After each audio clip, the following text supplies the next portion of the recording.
Vi tar finnes vi kjenner en kjent sjøvarsvert i Danmark, han også en kjent utvarsverster. Velkommen Anders Lund Madsen. Mange tak. God dag. God dag.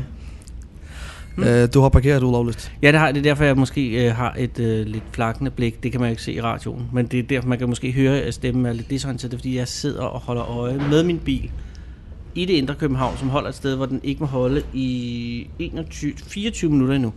Okay. Så hvis der kommer parkeringsvagter, så løber jeg. Ja, så overtager vi bare. Ja, så spil en plade.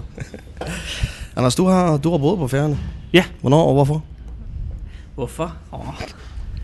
Jo, altså jeg kan sige, det er længe siden, for det var i 1985, så det har været i, det er 25 år siden, i Højvik, i et halvt år næsten. Og det var fordi, at det er meget svært at forklare, hvorfor. Okay. Men jeg vil godt prøve, fordi det handler om, at det var en anden tid.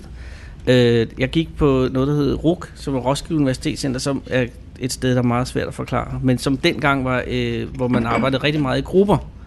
Og der gik det ud på, at så skulle man få noget at lave. Og jeg var ikke god til at få noget at lave. Så først havde jeg et halvt år, hvor vi havde om kartoffelavl. Og det var helt vildt kedeligt. Ikke fordi der er noget galt med kartoffel, men avlen af dem er det kører rimelig meget efter, sådan du ved. Så det var det. Og så for at få noget sjov, så havde vi så fundet på, at vi ville optimere foravlen på Færøerne i næste halvår. Og det var egentlig en god idé. Det viser bare, at foravlen, det er sikker på ikke er tilfældet, men dengang var der tale om en ret udstrakt sort økonomi blandt foravlere. Så de var overhovedet ikke interesseret i noget som helst indblanding. Og det gjorde, at vi havde pokkers meget. Det fandt vi ud af i løbet af 14 dage, efter vi var kommet. Og så havde vi ligesom et halvt år og skulle slå ihjel. Og det var rigtigt. Og der er det jo godt slået at være på Færøerne, fordi der er masser at lave. Dengang var der jo ikke flere radiostationer på Færøerne. Så var der en... altså der tidligere, når vi havde morgenmalkning, ikke? Jeg tror, det var mellem 6 og 7 om morgenen, så var der var 2 værter, og den ene kørte kun gospel, og den anden, eller sådan noget hellig musik, og den anden kørte kun Elvis eller klassisk rock.